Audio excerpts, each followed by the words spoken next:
مسلم قومیت پھیلتی ہے. اب جیسے جیسے مسلم قومیت پھیلتی ہے ویسے ویسے ہی زندگی کے انسانی زندگی کے مختلف شعبہ جات کے لیے نئے نئے قوانین نئے نئے اصول متعارف کروائے جاتے ہیں. اچھا یہ سارے کے سارے اصول جو مسلمان یہاں پہ متعارف کرواتے ہیں یہ دراصل قرآنی تعلیمات پر مبنی ہوتے ہیں. جو قرآن نے تعلیمات دی ہوئی ہیں ان کے مطابق مسلمان یہ سارا کچھ کر آ رہے ہوتے ہیں. سن رہے ہیں بیٹے؟ یس سر. چلیں اچھی بات ہے، ساتھ بتاتے رہا کریں تسلی رہتی. جی سر سن رہے ہیں سر. ہاں جی، لائیو کلاسز میں تو بیٹے چہرے سے پتہ چل رہا ہوتا ہے. نہیں سر سن رہے ہیں. چلیں ٹھیک ہے. اچھا جی، اب برِ صغیر میں جو یہ پہلا فیز شروع ہوتا ہے محمد بن قاسم کے آنے سے، یہ آپ کو پتا ہے ہم پہلے بھی ڈسکس کر چکے ہیں. یہ 712 میں آئے اور 712 کے بعد آنے کے بعد تقریباً 2-2.5 سال یہاں پہ رہے. تو انہوں نے ہندوستان کا کچھ حصہ فتح کیا ہے، پڑھ چکے ہیں ہم. پھر ان کے بعد محمود غزنوی آتا دوبارہ، اور محمود غزنوی نے تقریباً 17 حملے کیے اور اسلام کی تبلیغ کا دروازہ کھولا. پھر اس کے بعد شہاب الدین غوری کے بعد ایک وسیع طاقتور اسلامی سلطنت قائم ہوتی ہے. تو اس سلطنت میں اسلام کی تبلیغ و ترویج کے لیے حضور داتا گنج بخش علی حجویری، میرن حسین زنجانی، خواجہ معین الدین چشتی، قطب الدین بختیار کاکی، فرید الدین مسعود گنج شکر، خواجہ بہاؤالدین زکریہ رحمۃ اللہ علیہ جیسے عظیم صوفی مسلمان بزرگ یہاں پہ برصغیر میں داخل ہوتے ہیں، اور پھر یہاں کے لوگوں کے سامنے اسلام کی تعلیمات کی خالص عملی تصویر پیش کرتے ہیں. اچھا یہ بات ذہن میں رکھیے گا، عملی تصویر. یہ دراصل میں اس پہ اس لیے زور دے رہا ہوں کہ مسلمان تو آج بھی موجود ہیں، ہم لوگ بھی مسلمان ہیں، لیکن عملی اعتبار سے ہم بہت پیچھے ہیں. تو صوفیہ کرام نے جو یہاں پہ دراصل کام کیا تھا وہ یہ کیا تھا، انہوں نے اسلام کی عملی تصویر پیش کر کے دکھائی تھی کہ جو اسلام کہتا ہے اس پر عمل کر کے دکھایا تھا، اور پھر اسی عمل کی برکتیں اور قرآن کی عظمتیں اور اللہ رب العزت کی عنایت شامل حال تھی کہ اسلام تیزی سے یہاں پر پھیلتا گیا. اور اسلام کے تیزی سے پھیلنے کے باعث یہاں پہ ایک مضبوط مسلم معاشرہ وجود میں آیا. اچھا اس مسلم معاشرے کو طاقت کس نے دی تھی؟ جو اسلامی حکمران تھے، مسلمان حکمران. اب مسلمان حکمرانوں میں سے قطب الدین ایبک ہے. قطب الدین ایبک آتا ہے تو آپ کو پتا پھر یہاں سے ایک سلطنت دلی شروع ہوتی ہے جو کہ ایک عرصہ قائم رہتی ہے، اور پھر اس کے بعد سلطنت دلی کا تسلسل آتا ہے مغل خاندان جو کہ 1526 سے 1857 تک حکومت کرتا ہے. تو ان یعنی صوفیہ کرام کی تعلیمات اور مسلمانوں کی حکومت، ان دونوں کے ملنے کے ساتھ ایک مضبوط مسلم معاشرہ قائم پذیر ہوا جو اپنی طرز زندگی، روایات، اپنے ہیروز، تاریخ اور ثقافت مکمل طور پر الگ رکھتا تھا.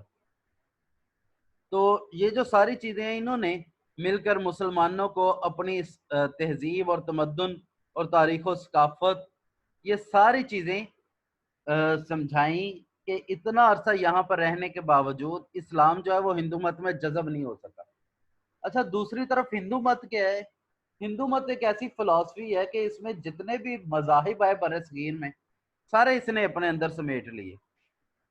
مثال کے طور پر کرسچینٹی آئی تو کرسچینٹی میں جو ایک تصور ہے ٹرینٹی کا، یعنی باپ، روح القدس اور بیٹا، تو اسی طرح ان کے ہاں بھی ایک تصور ہے 3 بڑے خداؤں کا. تو یہ ایک دوسرے کے ساتھ جذب ہو گئے، لیکن جو اسلام ہے اس نے اس کے اندر جذب ہونے سے ٹوٹلی انکار کر دیا. اور اسی وجہ سے پھر یہاں پہ بھکتی تحریک، دین الہی، ان سب نے جو وہ کیا کہتے ہیں اسلامی تہذیب ہے، اسلامی ثقافت ہے، اسلامی معاشرت ہے، اسلامی معیشت ہے، اسلامی علوم ہے، ان سب کے تحفظ کے لیے مسلمانوں میں مسلمان علماء کی طرف سے رد عمل پیدا ہوا. یعنی دین الہی کی تحریک شروع ہوتی ہے تو مسلمان علماء میدان میں آ جاتے ہیں، بھگتی تحریک شروع ہوتی ہے تو مسلمان علماء میدان میں آ جاتے ہیں۔ اب اسی ضمن میں ہم پڑھ کے آئے ہیں، شاہ ولی اللہ محدث دہلوی ہیں، شیخ احمد سرہندی رحمت اللہ علیہ ہیں، اور وہ جو دوسرے آپ کو پتہ ہے ابھی ہم نے ریسنٹلی پڑھے ہیں، تو ان سب نے مسلمانوں کے لیے ایک اسی تہذیب کو بچانے، اسی نظریہ قومیت کو بچانے کے لیے مسلسل جدوجہد کی ہے۔ بہرحال یہ سارا کچھ چلتا رہا، لیکن چونکہ مسلمانوں کی حکومت ہی یہاں پہ اس کو سیکورٹی تحفظ ملتا رہا۔ لیکن پھر ہوتی ہے جنگ آزادی 1857۔ 1857 میں مسلمانوں کو ایک دھچکا لگتا ہے، اور مسلمان جو یہاں پہ حکومت کر رہے ہوتے ہیں وہاں سے نکل کر پستیوں کا شکار ہو جاتے ہیں۔ نام نہاد بھی یا جو کچھ بھی یہاں پہ حکومت پڑی ہوتی ہے، بچی ہوتی ہے، وہ مکمل ختم ہو جاتی ہے۔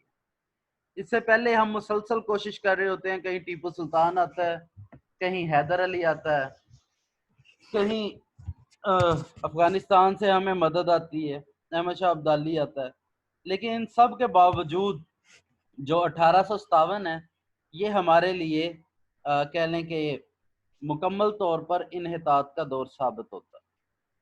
تو 1857 کے بعد مسلمان مکمل پستی کا شکار ہوتے ہیں، جس کی بنیادی وجہ یہ ہے کہ اس وقت کا حکمران جو انگریز ہے یہ کہتا ہے کہ جی بغاوت، جو انہوں نے نام دیا تھا اسے جنگ آزادی کو، انہوں نے کہا جی کہ یہ مسلمانوں کی حرکت تھی، تو اس وجہ سے انگریز کیا کرتا ہے، وہ ہندوؤں کے ساتھ مل کے مسلمانوں کی جائیدادیں چھین لیتے ہیں، مختلف اقدامات کرتے ہیں۔ یہ جب دوسرا پہلو ہم پڑھیں گے نا ایسٹ انڈیا کمپنی والا، تو پھر اس کو انشاءاللہ ڈیٹیل سے ڈسکس کریں گے۔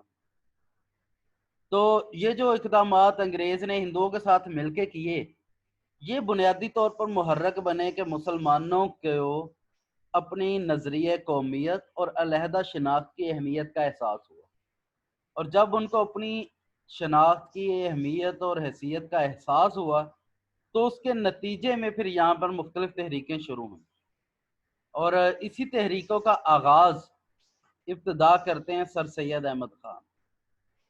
سر سید احمد خان دراصل ایک مکمل منظم تحریک چلاتے ہیں، ایک علمی مہم چلاتے ہیں، کیونکہ سر سید احمد خان کو یہ سمجھ آتی ہے کہ مسلمان جو دراصل پستی کا شکار ہیں وقتی طور پر، ان کی اس پستی کی بنیادی وجہ علمی اعتبار سے مسلمانوں کی کمزوری ہے۔ اب جو مسلمانوں کی علمی اعتبار سے کمزوری ہوتی ہے، اس کمزوری کو وہ ایڈریس کرنے کے لیے، اس کمزوری کو وہ کیا کہتے ہیں ختم کرنے کے لیے ایک علمی تحریک شروع کرتے ہیں، جس کو آپ سب لوگ تحریک علی گڑھ کے نام سے جانتے ہیں۔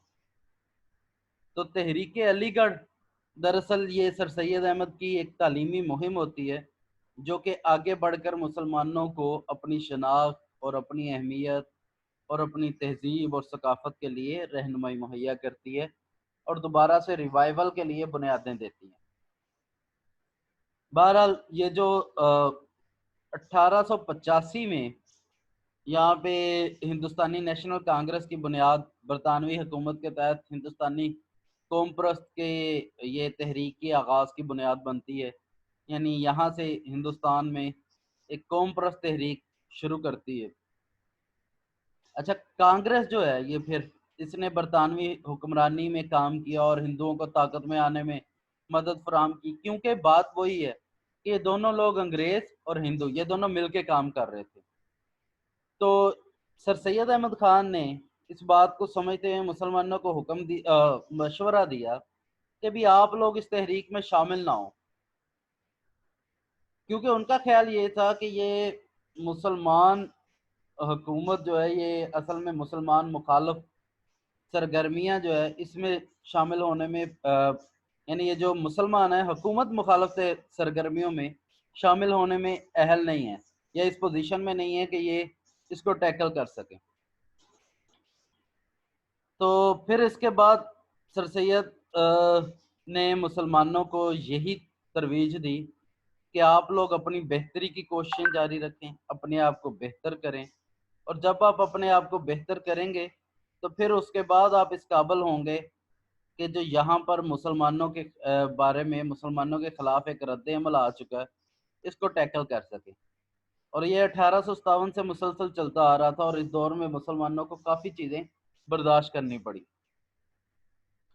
بہرحال پھر اس کے بعد آل انڈیا مسلم لیگ اور آل انڈیا مسلم لیگ کی بنیاد رکھی اور 1906 میں تو دو قومی نظریہ کو آل انڈیا مسلم لیگ نے ایک بیج کی شکل میں بو دیا.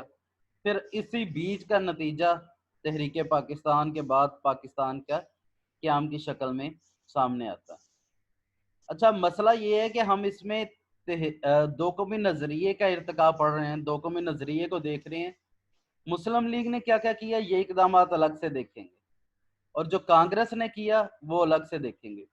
لیکن بر صغیر میں جو نظریہ قومیت یا قومیت کی تحریک ہے وہ شروع کب ہوتی ہے؟ جب یہ کانگریس کی بنیاد رکھی جاتی ہے. تو لیکن مسلم قومیت کی بنیاد کب شروع ہوتی ہے؟ جب آل انڈیا مسلم لیگ کی بنیاد رکھی جاتی ہے. اب آل انڈیا مسلم لیگ جب رکھی گئی تو اس وقت دو قومی نظریے کے بنیادی اغراض و مقاصد کیا تھے؟ اس میں آزاد اسلامی سوسائٹی یا آزاد اسلامی معاشرے کا قیام, فرقہ وارانہ فسادات سے تحفظ. اچھا یہاں پہ یہ جو بر صغیر میں لفظ استعمال ہوتا رہا فرقہ وارانہ, تو یہ ذہن میں رکھیے گا یہاں پہ یہ فرقہ وارانہ سے مراد ہوتا تھا مذہب جو مسلمانوں اور ہندوؤں کے درمیان تصادم ہوتا تھا, اس سے یہ مراد ہوتا تھا. ٹھیک ہے جی, سمجھ آ رہی ہے؟ یس سر. سر مذہب کے ریلیٹڈ لڑائی ہو جانا دو فرقوں کی. مذہب کیا کہہ رہے ہیں آپ؟ سر میں کہہ رہا ہوں کہ دو گروپوں کی کیا تھا سر میں پوچھ رہا تھا کہ دو گروپوں کا آپس میں مین کے مذہب کے نام پر جھگڑا ہونا یا لڑائی فساد وغیرہ ہونا, انہیں کہتے ہیں نا فرقہ وارانہ.